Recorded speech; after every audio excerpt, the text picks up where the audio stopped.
नमस्कार, V G news में आपका स्वागत है। लीजिए आज के मुख्य समाचार। 15 साल की आस्था रंग लाई, 786 नंबर वाले नोट जोड़कर दंपति जाएंगे हज। पंचायत निकाय चुनाव में ईडब्ल्यूएस को 10% आरक्षण देने की मांग, आंदोलन की चेतावनी। आगामी त्योहारों को लेकर झोटवाड़ा थाने में सीएलजी व पुलिस मित्रों की बैठक। 10 करोड़ नशा मुक्ति प्रतिज्ञा महाअभियान का शुभारंभ। तबादले की मांग पर तृतीय श्रेणी शिक्षकों का धरना जारी, लिखित आश्वासन मिलने तक आंदोलन रहेगा। मुंबई के कपड़ा व्यापारी की वृद्धाश्रम में मौत, बेटियों ने अंतिम संस्कार में आने से किया इनकार, वीडियो कॉल पर देखी अंतिम विदाई। सुजानगढ़ जनाना अस्पताल में बड़ा हादसा, छत का प्लास्टर गिरा, महिला घायल। सेंट्रल बैंक के मेगा एमएसएमई कैंप में 515 करोड़ रुपए के ऋण वितरे। जेवर चोरी का फरार आरोपी गिरफ्तार। अश्लील रील बनाकर सोशल मीडिया पर अपलोड करने वाला युवक गिरफ्तार। लीजिए समाचार विस्तार से। आमतौर पर नोट सिर्फ लेन देन का माध्यम होते हैं, लेकिन जयपुर के बाबू का टीबा निवासी मोहम्मद आसिफ खान के लिए 786 नंबर वाले नोट आस्था और विश्वास का प्रतीक बन। वर्ष 2011 में शुरू किए गए उनके संकल्प ने अब हकीकत का रूप ले लिया है। आसिफ खान ने पिछले 15 वर्षों में 786 नंबर वाले 853 नोट सहेजकर 3.72 लाख रुपए से अधिक की राशि जमा की। अब वे अपनी पत्नी नाजनीन खान के साथ इसी संचित रकम से पवित्र हज यात्रा पर रवाना होंगे। पंचायत एवं निकाय चुनावों में आर्थिक रूप से कमजोर वर्ग को 10% राजनीतिक आरक्षण देने की मांग को लेकर ईडब्ल्यूएस आरक्षण मंच ने प्रेस वार्ता आयोजित की। मंच के प्रदेश अध्यक्ष सुनील उदैया ने कहा कि यदि एससी, एसटी और ओबीसी वर्ग को आरक्षण दिया जाता है तो ईडब्ल्यूएस वर्ग को भी प्रतिनिधित्व मिलना चाहिए। उन्होंने चेतावनी दी कि सरकार ने मांगों पर ध्यान नहीं दिया तो उग्र आंदोलन किया जाएगा। उदैया ने बताया कि 9 अगस्त 2026 को सुबह 11 बजे आगरा रोड स्थित सूर्या सिटी कॉलोनी में सवर्ण पंचायत आयोजित होगी। इसके बाद मुख्यमंत्री को ज्ञापन देने के लिए मुख्यमंत्री निवास तक पैदल मार्च निकाला जाएगा। उन्होंने 2016 से संचालित राजस्थान आर्थिक पिछड़ा वर्ग आयोग में अध्यक्ष एवं सदस्यों की शीघ्र नियुक्ति की भी मांग की। प्रेस वार्ता को योगेंद्र भारद्वाज, अनिल चतुर्वेदी, राजेंद्र मित्तल, डॉक्टर शिवराज सिंह तवंग, राजेंद्र तंवर, अनिल खांडल, जितेंद्र मिश्रा और हर्षिता शर्मा सहित विभिन्न सवर्ण संगठनों के प्रतिनिधियों ने भी संबोधित किया। आगामी त्योहारों के मद्देनजर थाना झोटवाड़ा में सीएलजी, पुलिस, जनप्रतिनिधियों, महिला सुरक्षा सखियों एवं ग्राम रक्षकों की बैठक आयोजित की गई। बैठक सहायक पुलिस आयुक्त झोटवाड़ा शिव कुमार भारद्वाज की अध्यक्षता में हुई, जिसमें थाना प्रभारी रायसल सिंह सहित करीब 70 सदस्य उपस्थित रहे। बैठक में क्षेत्र में शांति एवं कानून व्यवस्था बनाए रखने में आमजन की सक्रिय भागीदारी पर जोर दिया गया।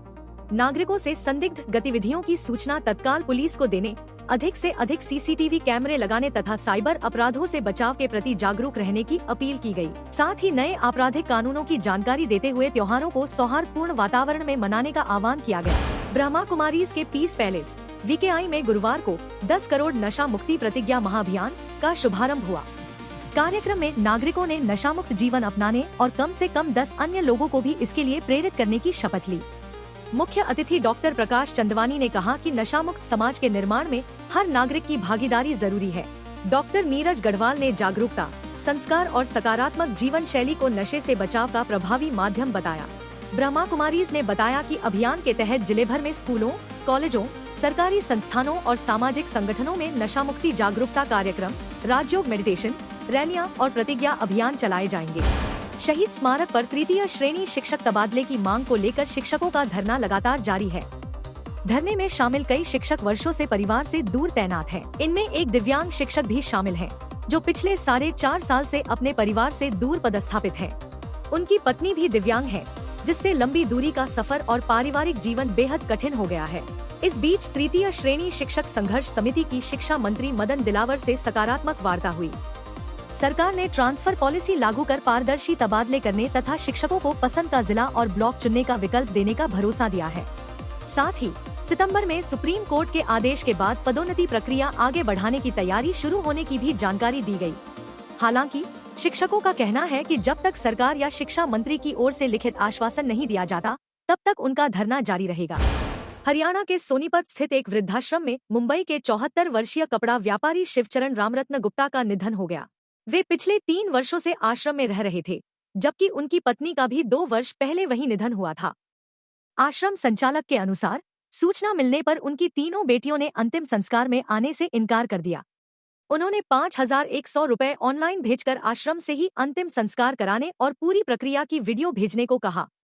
बताया गया कि बेटियों ने दूरी और समय का हवाला दिया तथा वीडियो कॉल के जरिए अंतिम संस्कार देखा।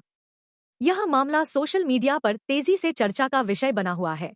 हालांकि बेटियों का कहना है कि परिवार लंबे समय से आर्थिक संकट और अन्य परिस्थितियों से गुजर रहा था, जिसके कारण वे तत्काल नहीं पहुंच सकीं।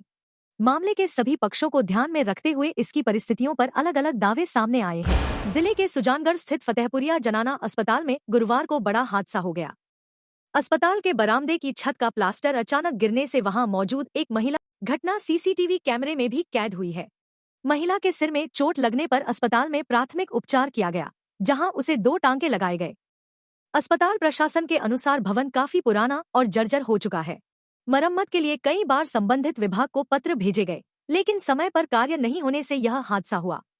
घटना के बाद पीडब्ल्यूडी को भवन से अवगत कराते हुए शीघ्र मरम्मत कराने की मांग की गई है। सेंट्रल बैंक ऑफ इंडिया के जयपुर अंचल ने गुरुवार को mega MSME credit outreach camp का आयोजन किया। कार्यक्रम में बैंक के कार्यपालक निदेशक महेंद्र दोहरे की अध्यक्षता में एमएसएमई क्षेत्र के पात्र ग्राहकों को कुल 515 करोड़ रुपए के ऋण स्वीकृत एवं वितरित किए गए। कार्यक्रम में अंचल प्रमुख अनिल कुमार और क्षेत्रीय प्रमुख राजेश कुमार सिंह भी मौजूद रहे। महेंद्र दोहरे ने कहा कि एमएसएमई देश की अर्थव्यवस्था की रीढ़ है और बैंक उद्यमियों को त्वरित, पारदर्शी व गुणवत्तापूर्ण बैंकिंग सेवाएं देने के लिए प्रतिबद्ध है। कार्यक्रम में बड़ी संख्या में उद्यमियों, ग्राहकों और बैंक अधिकारियों ने भाग लिया। जयपुर ग्रामीण के सामोद थाना पुलिस ने भोजपुरी स्थित शुभम ज्वेलर्स में हुई आभूषण चोरी के मामले में फरार आरोपी विष्णु स्वामी को गिरफ्तार किया है।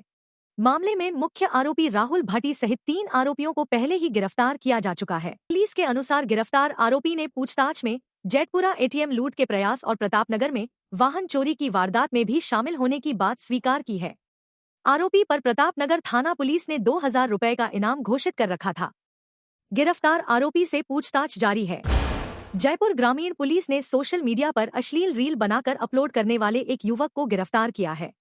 पुलिस अधीक्षक हनुमान प्रसाद के निर्देश पर चलाए जा रहे विशेष अभियान के तहत दूदू थाना पुलिस ने यह कार्रवाई की। गिरफ्तार आरोपी की पहचान सुनील, 18, निवासी इंदिरा कॉलोनी, दूदू के रूप में हुई है। आरोपी पर थाना परिसर में अशोभनीय रील बनाकर सोशल मीडिया पर अपलोड कर शांति भंग करने का आरोप है। पूछताछ में आरोपी ने लाइक और व्यू बढ़ाने के लिए रील बनाने की बात स्वीकार की। जयपुर ग्रामीण पुलिस ने लोगों से अपील की है कि सोशल मीडिया का जिम्मेदारी से उपयोग करें और अश्लील, भ्रामक या कानून व्यवस्था प्रभावित करने वाली सामग्री पोस्ट या साझा करने से बचें। ऐसे मामलों में संबंधित कानूनी प्रावधानों के तहत कार्रवाई की जाएगी। ताजा समाचारों के लिए वीजी न्यूज को अवश्य सब्सक्राइब करें। धन्यवाद।